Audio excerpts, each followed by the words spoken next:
Hello नमस्कार साथियों, मैं अनिल रावत एक बार फिर से बेबाक चर्चा के मंच से। आज मेरे साथ उपस्थित है एक बार फिर से टीवीएस लुकास के कुछ लोग। टीवीएस लुकास के अध्यक्ष मनोहर सिंह मंडराल और महामंत्री बसंत सिंह गोस्वामी, आप दोनों का स्वागत है मेरे इस मंच पर। और जैसा कि आप सब लोग सुन और समझ सकते हैं कि पिछले कुछ दिनों से हम लगातार अपने चैनल पर इन लोगों को कवरेज दे रहे हैं। और इसी कड़ी में आज मेरे साथ कल बीते दिन मेरी बात हुई थी बसंत गोस्वामी जी से, और मैंने उन्हें वादा किया था कि एक दिन मैं उनके साथ ये मंच शेयर करूंगा। आज अचानक से उनके मेरे पास कॉल आती है और कॉल के तहत मैं अपने वादे के मुताबिक आज उनके साथ बेबाक चर्चा के मंच पर यहाँ आप सबके सामने। तो मैं चाहूँगा पहले अध्यक्ष जी से मनोहर सिंह मंडराल जी वो अपने बारे में कुछ बताएं।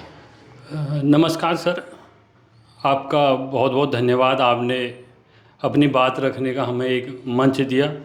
और जिस तरह आज न्याय तो कहीं दिख ही नहीं रहा है, मतलब एक शोषित पीड़ित लोगों की बात रखने के लिए आपने अपना मंच दिया। और आपको भी थोड़ा बहुत पता होगा शायद हमारी समस्याओं के बारे में, लेकिन हम आपको आज डिटेल सहित बताएंगे। यहाँ हम वर्ष 2009, 10, 11 से कंपनी में जो है कार्यरत जी लगे थे। उस समय हमारे यहाँ क्या था, पिछले 15-16 साल से। हाँ, पिछले 15-16 साल से। जी जी।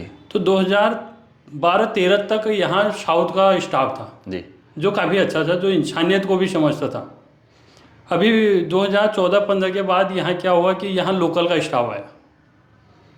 उसने क्या किया, वो सब जानता है लोकल का स्टाफ, यहाँ की कंडीशन है, क्या मजबूरियाँ हैं। तो उसने जो है धीरे धीरे यहाँ लोगों को परेशान, अपने ही लोगों को परेशान करना शुरू कर दिया।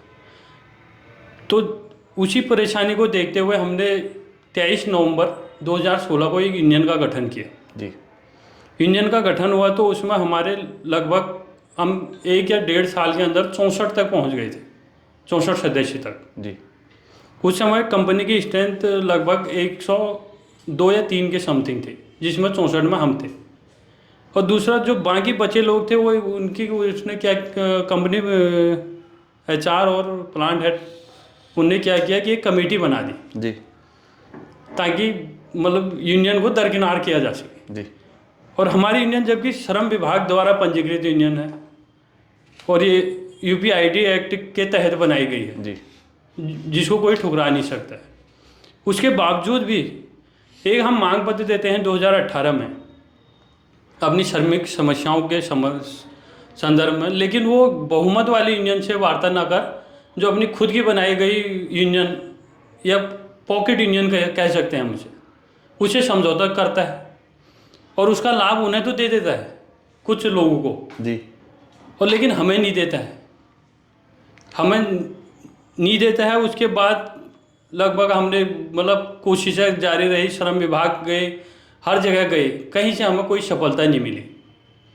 और 2022 में जाके हमने जो है एक आंदोलन शुरू कर दिया। जी। हमारा पीछे 3 साल हो गए थे, 4 साल का समझौता हुआ था। लास्ट कंडीशन में हमारे पास और कुछ नहीं बचा, आंदोलन ही एक रास्ता बचा। तो हम आंदोलन पर गए, करीब 27 या 28 दिन बैठे रहे। तो उसमें समझौता हुआ। उसमें हमारी मध्यस्थता में उप जिलाधिकारी महोदय रहे, ALC साहब रहे। वो समझौता हुआ तो समझौता में जो एक तो पिछला एरियर का था वो तो चलो कंपनी ने दे दिया जी। और 3 लोग उस समय निलंबित, 4 लोग निलंबित थे, जिसमें एक मैं खुद भी था, 3 अनियोजित थे। उन तीनों को तो दूसरे दिन से कंपनी ने लेने का किया था। मैं एक बात आपकी बात रोक रहा हूँ मनोहर सिंह जी, मैं एक्चुअल में जानता हूँ कल मेरे साथ यहाँ पर एक और टीम यहाँ पर आई हुई थी, ठीक है, और उनसे भी मेरी जो लंबी चौड़ी वार्ता हुई है। जो आप ही के पड़ोस में एक और वो बैठे हुए हैं हैंकर वाले। जी जी। तो उनके यहाँ से भी है कि उनकी जो पूरी उनकी जो टीम है, कार्यकारिणी है, जो उनका एक ग्रुप बनाया गया है, उस ग्रुप के जो मेन बंदे थे उन्हीं को ही बाहर कर दिया गया। महामंत्री मेरे ख्याल में उनके यहाँ से बाहर किए गए और आप अपने यहाँ के उस ग्रुप के अध्यक्ष रहे हैं और आप महामंत्री हैं। तो ऐसी स्थिति में जब एक मजदूरों के एक संगठन बना है, जो एक ग्रुप बनता है, जैसे मैं भी कहता हूँ अक्सर इस चीज़ों की, देखो भारत एक आंदोलन का देश है और हम जानते हैं कि यहाँ अपनी मांग के लिए जब मांगे सरकारें या ऐसी कोई कंपनियां आपकी मांग नहीं सुनती है तो लोगों को अक्सर ऐसे आंदोलन करने पड़ते हैं और उस आंदोलन के बाद से एक टीम गठित होती है और आपके यहाँ ऑलरेडी एक टीम गठित थी जिसके आप अध्यक्ष रहे हैं। और ऐसे मौके पर अगर अध्यक्ष के साथ ही इस तरीके की वारदात हो जाती है, महामंत्री मेरे साथ यहाँ बैठे हुए हैं, तो जब आप लोगों के साथ इस तरीके की हरकतें हो रही है तो इसका मतलब तो सिडकुल के अंदर का जो माहौल है वो बहुत ही खराब चल रहा है।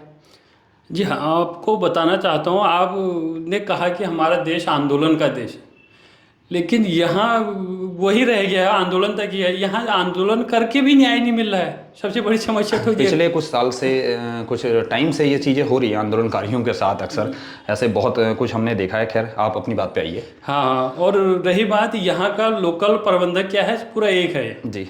ये क्या करते हैं, आज लुकास ने अपने अध्यक्ष को बाहर कर दिया, कल हेंकल ने कर दिया, क्योंकि जो मेन आदमी है जो लीड कर रहा है उसी को ये साइड करने चाहते हैं। मैं एक चीज़ और जानना चाहता हूँ, जो एक बात ये होती है कि जैसे लोकल के जो आप लोग कह रहे हैं कि लोकल का यहाँ का जो स्टाफ और मैनेजमेंट है, तो वो लोकेलिटी क्या है? वो लोकेलिटी क्या रुद्रपुर के लोग हैं या फिर वो उत्तराखंड के ही लोग हैं, या फिर ये कैसे वो बात हो पा रही है कि लोकल मैं क्या समझूं?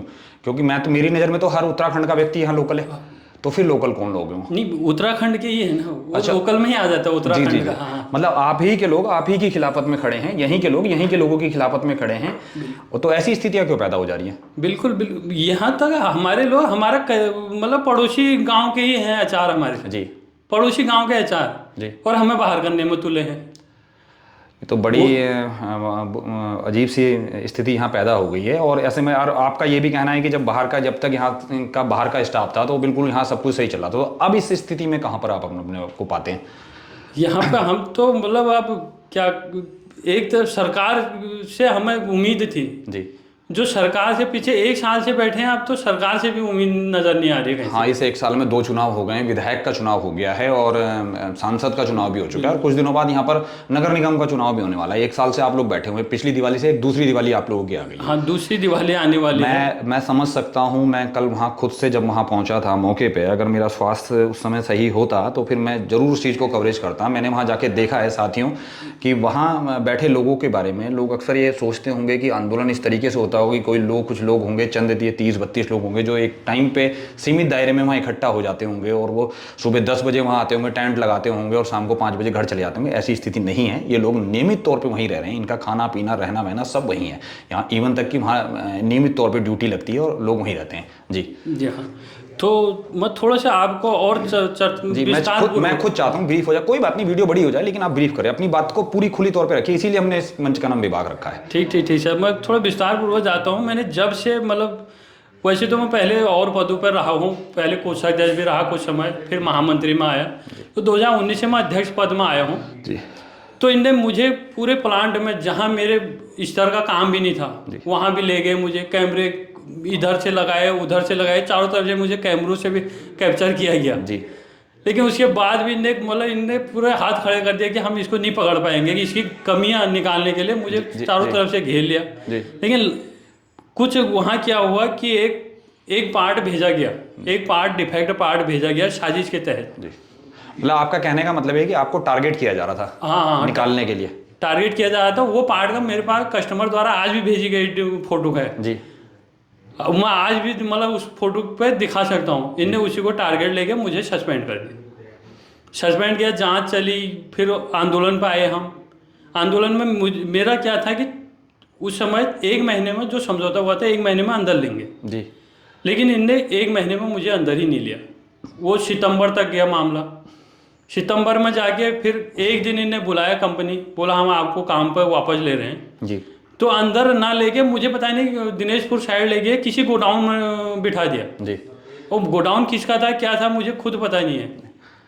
मतलब टॉर्चर भी किया जा रहा था, गुमराह भी किया जा रहा था, सारे हथकंडे अपनाए जा रहे थे, सारे हथकंडे अपनाए जा रहे थे। गोडाउन में रखा गया, दिन भर बैठाया गया वहाँ और कोई नहीं था, केवल मैं अकेला दिन भर बैठा रहा। शाम को मैं फिर कंपनी बुलाए ने, गाड़ी भेजी शाम को लेने, फिर कंपनी आए ने 7 दिन मुझे सस्पेंड कर दिया। फिर 7 दिन सस्पेंड, वो सस्पेंड पीरियड खत्म होने के बाद फिर 1 दिन गया, फिर ने मुझे पकड़ा, अशोका लीलैंड भेज दिया जी। कंपनी के अंदर एंट्री नहीं होने दी, अशोका लीलैंड भेज दिया। फिर वही प्रोसेस रहा, शाम को वापस गया, फिर ने 4 दिन सस्पेंड करके और साथ में एक पत्र थमा दिया कि आप यहाँ से जो है होशियारपुर जाओ, आपका ट्रेनिंग के लिए होशियारपुर जाओ यहाँ से। जी जो कि स्थायी आदेश उत्तराखंड सरकार द्वारा बनाया गया है, जी स्थायी आदेश, और वो श्रम विभाग में पंजीकृत रहता है। उसका घोर उल्लंघन है, जबकि उसमें है ही नहीं कि कहीं एक स्टेट से दूसरे स्टेट भेज सकते हैं। जी। और ना मेरे से पूछा गया कि आपको ट्रेनिंग के लिए भेज रहे हैं। सीधे सीधे तौर पे आपको आदेश जारी कर दिए गए हैं। हाँ, आदेश जारी कर दिए जी। और मैं नहीं गया उसमें जी। तो काफ़ी मतलब उसमें चलता रहा। तो फरवरी में जाके श्रम विभाग में भी गए, तो श्रम विभाग के अधिकारियों ने कहा ठीक है 2 महीने की बात है, आप हो आओ। जी। तो मैं गया, श्रम विभाग के कहने पर गया वहाँ। तो इनने 2 महीने में गया वहाँ, तो इनने 2 महीने समाप्त होने के बाद 2 महीने और बढ़ा दिए। अच्छा, वो आप ही हैं जिसके साथ ये बात हाँ। जिसका जिक्र परसों आपके लुकास में भारतीय मजदूर संघ के जो जिला अध्यक्ष और महामंत्री आ रहे थे, वो जिस व्यक्ति की बात बता रहे थे वो व्यक्ति आप हो? जी, वही मैं ही हूँ बदनसीब। अच्छा अच्छा अच्छा। जो 2 महीने करके बढ़ा दिया, 4 महीने गया। हाँ। 4 महीने समाप्त हुए, 2 महीने फिर बढ़ा दिए। जी जी। तो 5वें महीने में जाके 5वां महीना समाप्त होते ही इनने क्या किया, मुझे वहाँ से फिर पत्र भेजा कि आपको यहाँ से चेन्नई ट्रांसफ़र किया जाता है। जी। मतलब टोटल परेशान करने की।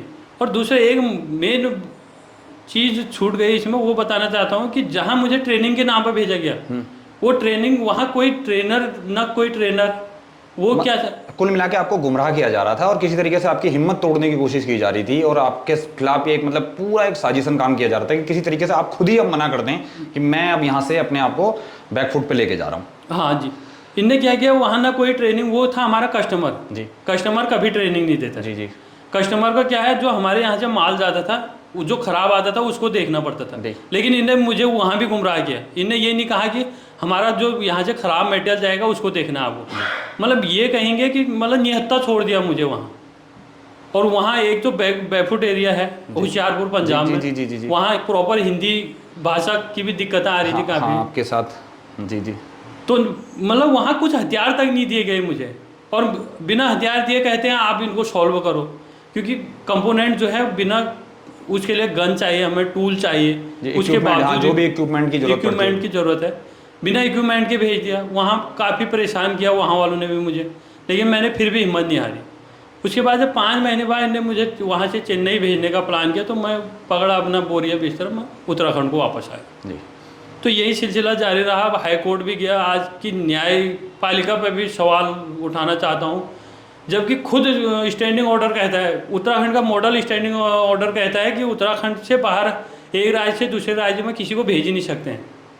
और उसके बाद भी जी तमाम गाइडलाइनों को फॉलो नहीं कर रही है मौजूदा यहाँ की कंपनियाँ जो हैं, ये आपका आरोप है सीधा सीधा? बिल्कुल बिल्कुल। ठीक है, तो हमारे साथ जिला आपके बसंत गोस्वामी जी भी हैं जो बागेश्वर से बिलोंग करते हैं, महामंत्री हैं, और मैं चाहूँगा कि वो भी कुछ इस चीज़ पे अपनी दृष्टि।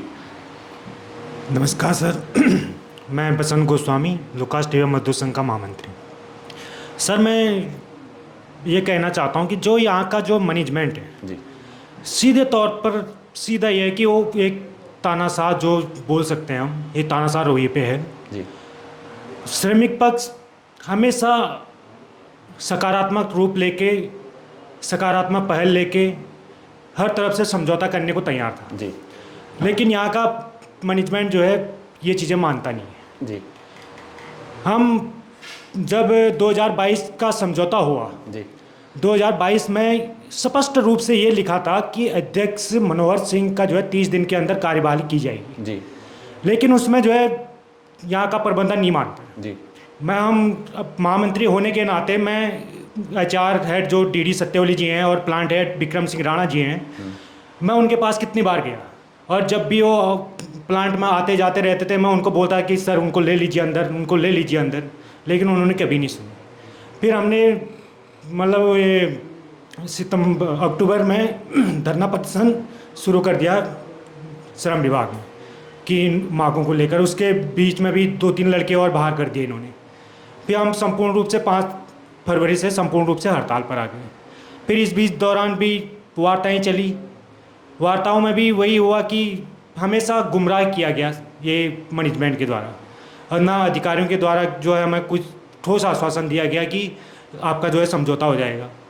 हमारी वार्ताएं श्रम विभाग के जो टॉप अधिकारी हैं, अगर ये सब जितनी देखिए, मैं आज ये हम तीसरी बार बैठे हैं ये आज पहले दिन हम लुकास के आपके भारतीय मजदूर संघ के लोगों के साथ बैठे थे, जिलाध्यक्ष जिसमें से भट्ट जी एक थे और एक और जो आपके अध्यक्ष जी थे, ठीक है। उसके बाद कल हम हैंकल के साथ बैठे हैं। आज हम फिर लुकास टीवीएस के आप उस पद के अध्यक्ष और महामंत्री मेरे साथ यहाँ बैठे हुए हैं। मैं आपको एक चीज़ के ये चीज़ आप ही मतलब क्लियर करें, अगर ये संगठन लगातार किसी की बातें नहीं सुन रहा है, जिन लोगों के आप नाम बना रहे हैं, जितने भी लोगों के पास आप गए, तो इन लोगों का काम वहाँ है क्या, किस ड्यूटी पे हैं ये? अगर ये सब लोग आपकी बातों को नहीं सुन रहे हैं तो ये क्यों बैठे वहाँ उन पदों पर? ये चीज़ तो सर वही लोग बता सकें, क्योंकि वो चीज़ तो कुछ मानने को तैयार ही नहीं है, यहाँ के कानून को मानने को तैयार नहीं है। जो लिखित में जो लिखित में है संपूर्ण, जो यहाँ के जो जिलाधिकारी हैं, जो ये सब बॉन्ड बनाए क्यों गए हैं जब अगर सुनवाई नहीं होती है? देखिए, लड़ाई लड़ी गई थी, हजारों एकड़ जमीन पंतनगर यूनिवर्सिटी की खेती वाली जमीन आज सरकार के द्वारा, अगर मैं कहता हूँ ऐसी स्थिति पे है कि जब उत्तराखंड में काम करने वाले लोग हैंड टू माउथ हो गए हैं, अपने अधिकार के लिए उनका अधिकारों का हनन हो रहा है, वो अपने ही स्टेट में अपने ही लोगों के द्वारा, अपनी ही सरकारों के द्वारा ठगे जा रहे हैं, तो फिर मैं तो आज ये कहने में बिल्कुल भी गुरेज नहीं करता हूं कि जो हजारों एकड़ जमीन थी ये सरकार ने तबाह कर दी है, तबाह कर दी, ठीक है। फिर इस शेड्यूल का कोई औचित्य नहीं रह जाता ऐसे मौजूदा स्थिति में। खैर आगे अभी देखिए, आप हाल ही में 3 कंपनियां यहाँ, डॉल्फिन भी डॉल्फिन है, लुकास टीवीएस है, हैंकल मजदूर है, वो 3 कंपनियां जो है यहाँ गांधी पार्क में बैठे हैं जी। और हर कंपनी में वही हाल है। आप अभी जो 3 कंपनियां हैं, इन 3 कंपनियों में ज़्यादा शोषण है। एक्चुअल में है कि ये लोग हाईलाइट हो गए हैं, ये यहाँ आ गए, ऐसे और भी बहुत सारी कंपनियां हैं जहाँ ये शोषण जो है करते हैं। और ये चीज़ें शोषण वहीं हो रही जहाँ उत्तराखंड का मैनेजमेंट है। ये ज़्यादातर बहुत बड़ा एक आरोप है लोकल के लोगों पर। मैं अब ये बात नहीं समझ पाता हूँ, जब शुरुआत में यहाँ पर शेड्यूल लगाया जा रहा था तो स्थानीय लोगों की यहाँ पर डिमांड थी कि 70% से ज़्यादा उत्तराखंड के लोगों को आरक्षण दिया जाए। वो आरक्षण इसलिए नहीं था कि उत्तराखंड के लोग अपने ही लोगों का हनन करें। साथियों, मैं एक बार फिर से कह देना चाहता हूँ कि अपने ही प्रदेश में अपने ही लोगों के द्वारा यदि आप यहाँ ठगे जा रहे हो, तो जो कई साल पहले हम महाराष्ट्र की ओर से ये घटनाएं सुनते थे कि महाराष्ट्र के लोग यूपी बिहार से आने वाले लोगों को मारा पीटा करते थे, उन्हें कहते थे कि भैया जी वाली ये सब बातें आप अपने प्रदेश में करिए, तो वो चीज़ें आज गलत साबित नहीं होती हैं। और ऐसी स्थिति में जब आप पर्वतीय समाज का स्थान पर्वतीय समाज के वर्ग के द्वारा ही ठगा जा रहा हो। हाँ सर, इसमें बिल्कुल सहमत हूँ मैं भी कि पूरे उत्तराखंड के जो नए युवा हैं, उन नए युवाओं को जो है ठगा जा रहा है, यहाँ के प्रबंधन द्वारा भी और यहाँ के सरकार के द्वारा भी। ट्रेनिंग के नाम पे अलग अलग ट्रेनिंग में 3 साल 2 साल खाली बेकार में जो है एक भ्रमित करने का जो है वो काम जो है यहाँ के किया जा रहा है। हाँ, मतलब सरकार क्या है, ये है कि सरकार सरकारी रोजगार तो प्रोवाइड नहीं करवा दे रही है, लेकिन प्राइवेट रोजगार को एक तरह से बिल्कुल मतलब इस तरीके से प्रोवाइड करवा दे रही है कि आदमी उसमें गुमराह होकर चले जाता है और 3 साल जो उसके क्रिटिकल जॉब लगने के 3 साल है वहाँ जाके तबाह हो जा रहे हैं और उसके बाद उसको कहीं होनी है। ऐसा एक बहुत बड़ा मैटर कई साल पहले मैंने आपके अशोका लीलैंड से सुना था कि वहाँ एक ट्रेनिंग के तौर पर कोई 3 साल का एक प्रोग्राम दिया गया था और उसके बाद शेड्यूल की किसी भी कंपनी ने उस डिप्लोमा को मानने से इनकार कर दिया था और वो एक बहुत बड़ी संख्या थी जी। हाँ सर, तो यही नहीं, आप अभी आप अपनी बातों से हो गए, तो मैं एक चीज़ और अंत में आपसे ये पूछ लेना चाहता हूँ, क्लियर कर देना चाहता हूँ कि अब ये 1 साल के बाद आप अपने आप को कहाँ पाते हैं और क्या अपने बारे में आपका फ्यूचर प्लान रहेगा, या क्या इस तरह से लड़ाई क्या ऐसी ही लड़ी जाएगी? क्योंकि एक टाइम के बाद होता है आदमी खुद से हार चुका होता है, परिवार है, तमाम ज़माने की दुख तकलीफ़ें हैं, बच्चों की फीसें हैं, घर होंगे, आपके बैंक की किस्तें होंगी, आप पे लोन होंगे, तमाम ज़माने के दुख तकलीफ, बीमारियां हैं, परिवार है, कल को शादी ब्याह है, सब कुछ है। ऐसी स्थिति में फिर क्या होगा? सर संघर्ष में सर ये चीज़ें होती रहती हैं थोड़ा बहुत। नहीं, मैं अब भी वो मैं जानता हूँ कि वो शब्द नहीं मिल पा रहे हैं। मैं जानता हूँ कि एक आदमी, हर इंसान कैमरे पे आकर उस तरीके से साथियों बोल नहीं पा सकता है, लेकिन उनकी आंखें और उनके जो ये शब्द गुम हो गए वो कहीं ना कहीं इस बात का पुख्ता सबूत है कि अब वो खुद से भी हारने की स्थिति पे आ चुके हैं। बस हिम्मत जवाब देने वाली है और ऐसी स्थिति में मैं सरकार से चाहूँगा और स्पेशली तौर पर रुद्रपुर के लोकल मैनेजमेंट से, यहाँ के स्थानीय विधायक से, आदरणीय जिलाधिकारी महोदय से, एसडीएम साहब से, और जो भी कोई मेरी इस वीडियो को देख और सुन रहा है उनसे मेरा एक विनम्र निवेदन है कि आप इन सब लोगों की बात को सुनिए। स्थानीय सांसद से अजय भट्ट जी से, और मैं तो अजय भट्ट जी का तो स्पेशली नाम लूँगा इसलिए क्योंकि वो एक पर्वत समाज को बिलोंग करते हैं। हो सकता है यहाँ के डीएम साहब, एसडीएम साहब और यहाँ के स्थानीय विधायक अलग धर्म से आते हों, जाति से आते हों, लेकिन अजय भट्ट जी का ये कर्तव्य बनता है कि वो इस लोगों की समस्याओं को सुने और इनका निवारण करें। इस समय अध्यक्ष जी मेरे साथ हैं। आपसे मेरा एक अंतिम मोमेंट पे ये सवाल है, क्योंकि काफ़ी लंबी वीडियो हो चुकी है। मैं कहना चाहता हूँ कि आने वाले समय में आप सब लोगों का इस मामले को लेकर क्या प्लान है और किस तरीके से आप इस सब चीज़ों का सामना करेंगे, क्योंकि ये बहुत मुश्किल लड़ाई है। जी, आपका जो सवाल है वो जेन्युइन भी है, लेकिन देखो संघर्ष 1 साल हो गया हमें, लगभग हमारा जितना भी हमारे पास था सब कुछ खत्म हो चुका है। मैं तभी तो कह रहा हूँ कि धीरे धीरे करके लेकिन अब हम इस स्थिति में जा रहे हैं, ये तो भूख हड़ताल की तरफ जाएंगे या आत्मदाह की ओर, क्योंकि अब बचा कुछ नहीं है हमारे पास। नहीं, मैं इस चीज़ के लिए कभी भी किसी को वो नहीं कहूँगा। मैं ये गलत डिसीजन, मैं गलत डिसीजन, देखिए फैमिली है। आपका कहना सही है, लेकिन हम अपनी स्थिति बता रहे हैं। मैं समझ सकता हूँ इस मामले में, और हमारी पूरी कोशिश रहेगी कि हमसे जो भी कुछ आप लोगों के लिए बन पाए, मुझसे, मैं अपने स्तर पे कह सकता हूँ, मुझसे जो भी कुछ बन सकता है मैं उसको करने के लिए आज राजी हूँ, लेकिन इस तरीके के कदम ना ही उठाए जाए। और मेरा एक बार फिर से विनम्र निवेदन है सरकारों से कि मैं बड़ा हैरान हूँ इस बात को लेकर कि भारतीय मजदूर संघ, जो कि आरएसएस की खुद की एक इकाई है, उसके लोग इस तरह की बातें कर रहे हैं, आज आत्मदाह की बात कर रहे हैं, भूख हड़ताल की बातें कर रहे हैं, तो फिर सरकार इन सब चीज़ों को क्यों नहीं सुन रही है? और वो भी ऐसी स्थिति में जबकि 4 महीने बाद नगर निकाय के चुनाव सर पर हैं। तो ऐसी स्थिति में फिर किस तरह के, मैं आप कह दूं कि सरकार ओवर कॉन्फिडेंस में जी रही है, या लोगों की बातें नहीं सुनना चाहती है, या फिर बिल्कुल इस तरीके से, या फिर आर पार वाली कोई लड़ाई? मैं एक आपके चैनल के माध्यम से सरकार को भी एक संदेश देना चाहता हूं। आप चुनाव से पहले कहते हैं हम आपके बड़े भाई हैं, आप हमारे छोटे भाई हो, संघ से हम भी बिलोंग करते हैं। जी जी। जबकि संघ के बिना ही आप सरकार बना नहीं सकते। जी जी, ये तो क्लियर बात है। लेकिन उसके बावजूद भी चुनाव होते ही हमें पूछा नहीं जाता है। यहाँ तक कि हम अपने क्षेत्रीय सांसद महोदय की बात बताता हूँ। जब ये पिछले टाइम थे, मैं 15 दिन इनके चुनाव प्रचार में रहा।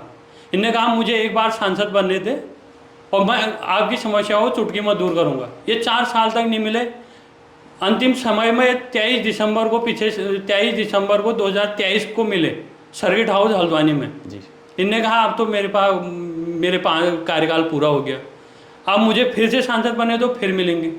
लेकिन फिर वही गुमराह किया गया। परसों इसी दूसरी पंचवर्षीय के बाद भी 2 या 3 बार मिल चुके हैं, लेकिन सांसद महोदय पता नहीं एक कान से सुनते हैं, दूसरे कान से निकाल देते हैं। और लेकिन सरकार ये गलतफहमी में ना रहे कि आगे भी सहयोग करेंगे। बड़ा आरोप है, और ये ज़मीनी हकीकत है कि चुनाव केवल वोट बैंक की थाली में पुलाव की तरह होता है। बस चुनाव ख़त्म और काम ख़त्म।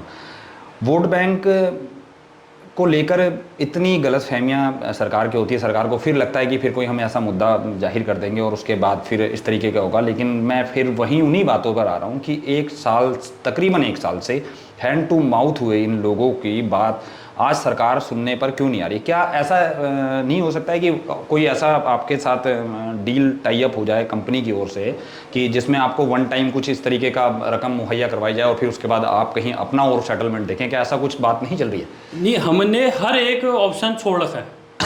हम कह रहे हैं आप किसी की भी तरफ जाओ। यहाँ शासन प्रशासन से भी कह रहे हैं आप मतलब समाधान तो कराओ, कहीं तो निकालो। ये तो नौकरी नहीं दे रहे हो तो जो बन रहा है हमारा वो तो दो कम से कम। ये कहीं भी मानने को तैयार नहीं है। तो साथियों, ये थे मेरे साथ मनोहर मंडराल जी, जो कि टीवीएस लुकास टीवीएस के अध्यक्ष हैं, हल्मोड़ा से बिलोंग करते हैं। साथ में मेरे साथ थे बसंत गोस्वामी जी, जो बागेश्वर से थे, महामंत्री हैं, और इनकी समस्याएं आपने सुनी हैं। और मैं बड़ा इन सब बातों से बहुत विचलित हूँ। मैं इस चीज़ को समझ नहीं पा रहा हूँ कि आखिर यही सब कुछ अगर सरकार ने करना था तो ये हज़ारों एकड़ ज़मीन जो सिडकुल पंतनगर यूनिवर्सिटी के नाम पर आती थी, जहाँ किसी ज़माने में खेतियाँ हुआ करती थी, वो सब इस तरह से तबाह क्यों कर दी गई, जब स्थानीय लोग, जब पहाड़ से नीचे की ओर आए हुए लोग इस तरीके से दर दर की ठोकरें अपने ही स्टेट में खाते हैं। एक तरफ तो सरकार पलायन को लेकर अखबारों में और तमाम ज़माने के मीडिया पर लाखों हज़ारों रुपए के ऐड चलाती है, और दूसरी तरफ जो धरातल की स्थिति है वो उससे बिल्कुल अलग है। तो उम्मीद है कि सरकार हमारी बातों को सुनेगी, आगे इन सब लोगों को न्याय मिलेगा, और अगर स्थितियां यूं ही बनी रही तो हम फिर कोशिश करेंगे कि एक दिन फिर इन लोगों के साथ दोबारा लाइव बैठें। मैं अनिल रावत, विभाग चर्चा के मंच से आप सभी लोगों के बीच में, धन्यवाद।